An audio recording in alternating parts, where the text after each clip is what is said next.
got my sails out. Here's the main jib, and I think it's a calm enough day where I'm gonna give him a shot here. And the wind is coming mostly from the other direction today, so I think it'll be a little better, and it's fairly calm. I don't think it's gonna cause any problems, so let's try it out.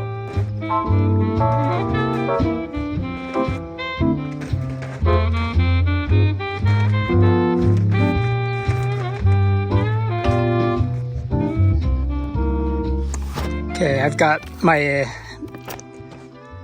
jib sail hanked on and ready to go. I've got the gaff in the sleeve here with the little outhaul, the peak halyard, throat halyard. Okay, I got the straps on here. And then I've got the, when I ordered the sails, I ordered it with a zipper in the luff there, just for ease of rigging. And then this way you don't have to put the sail on before you raise the mast, so you can raise the mast without having the sail in the way and everything, and then zip it on there. Not sure longevity wise, but I know a lot of people do this, and it seems like these are pretty quality made sails, so we'll see.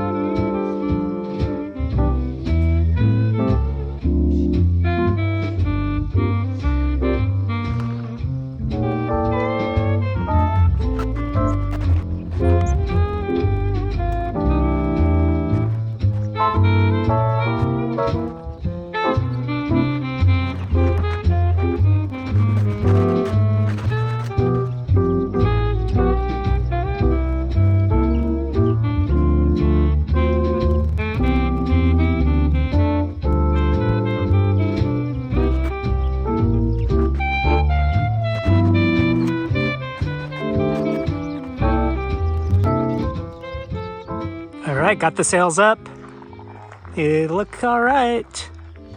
I think I can maybe hoist the main a little higher. I'm not sure. I did, like I said before, I did lengthen the mast a little bit, which a lot of people do just to get a little bit more headroom under the sails.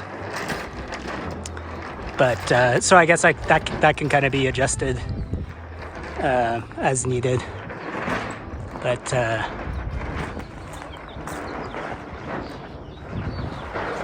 still ended up being a little windier than I'd like to do this, but got to start somewhere, and looking good. Also wanted to fly that old sail that I had that's like slightly oversized. It's pretty thrashed, and I could repair it, but I don't even know if it's worth it. And some of the like brass or bronze hanks are a little sticky and are actually slightly kind of too small for my forestay. There's a couple plastic ones on there that fit okay, but so that's what's on there now. That's why they're not all attached. But so I could get new hanks for it, but it needs some repair, and it's actually, I think it's slightly, the luff is slightly too big. It's like right up there at the very limit.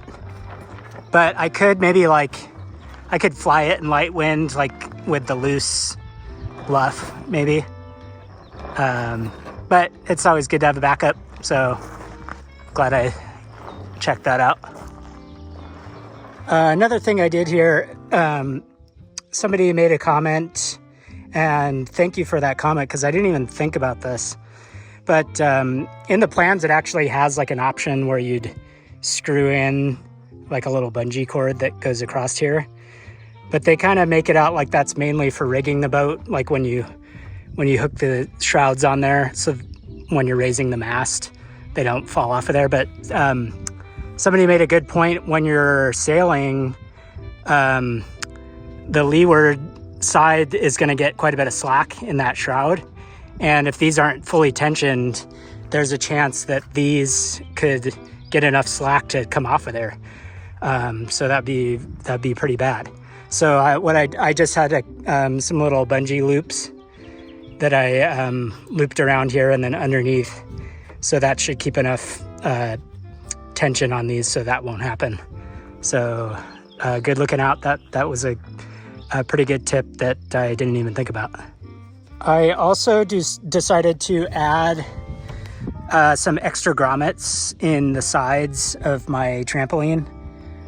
Just crawling around on it, I could see where it was putting quite a bit of stress on, especially on the sides here. And I've heard people adding like double the grommets just because of that same problem.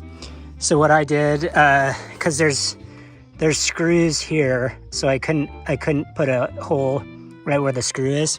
So I put holes added holes on like each side of those screws, and then added an extra grommet in between just to try to even out the weight a little bit.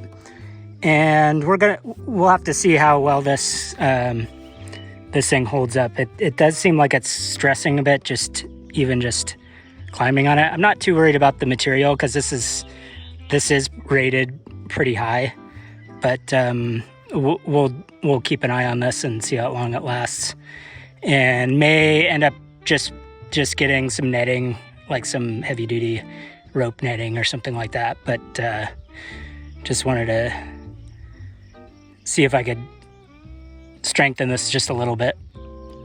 I actually got an appointment at the DMV, and I actually have to take the boat down there for them to inspect and assign a hull number to.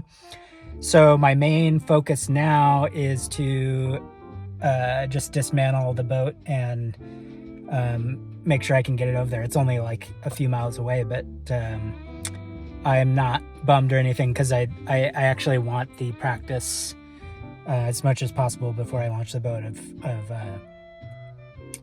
de-rigging and getting to know the trailer and whatnot. So I'll show you guys a time lapse of hopefully the whole process here.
Before I slide the holes back together, I'm gonna slop a little grease, waterproof grease, on these sliders to see if they'll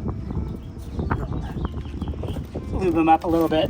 When I first built the trailer, they were like really smooth, but I think since it's been sitting for a couple of years,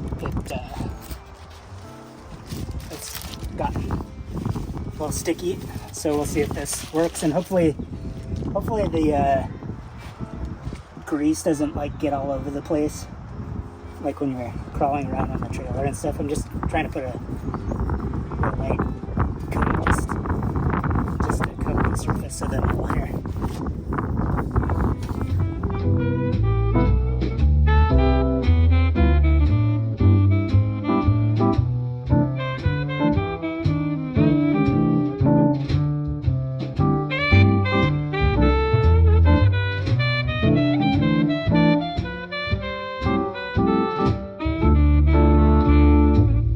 Okay, so I got the boat pretty much all dismantled and in to driving mode. You can see how nicely these fit on this trailer. I wanted to get the hulls as close as possible together just so this thing rides as nice as it can. You know, it doesn't overhang the side of the trailer, barely anything. In fact, I need to, I mean, you can see how close these things, this is as close as it's gonna get. In fact, when I had this thing hauled up here, those beam plates, they're kind of rubbed together and I had to touch those up. So I gotta either put some kind of a padding there or probably put like a 2x4 or some kind of temporary beam and clamp that down so the hulls can't move any closer.